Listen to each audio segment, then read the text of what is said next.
So this is how you can get the bell icon on the iPhone. So there are multiple different ways or places where the bell icon might appear. Essentially, the bell represents some sort of alerts or sounds. And the bell is like present in multiple different places, as I said. So, for example, in the settings, you have the notifications, which is like marked by this bell icon. Or in the messages, when you go ahead and decide to mute a conversation and you swipe left on it, there is like a bell icon in there as well, which is for muting specific messages threads. So there are some options here as well.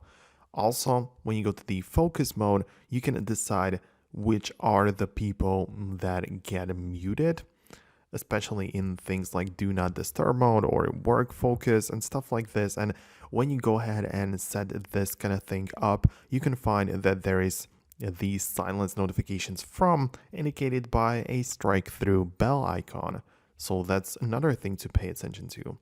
But usually the main problem or the main thing which people focus on when they talk about the bell on the iPhone is the entire silent mode for the whole device.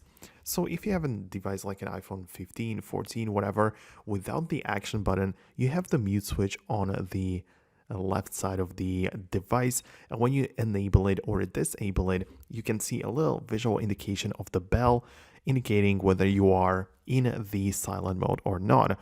And also on the newer devices like the 15 Pro, 16, whatever, there you can use the action button for that purpose as well. So that's essentially how it works. And this is how you can get the bell icon. Essentially, you can just set your iPhone to silent in multiple different places. So let me know down below in the comments if you managed to do what you intended to with your device. So go ahead and do that. But if you liked the video, hit the thumbs up, subscribe below, and I'm going to catch you in the next one.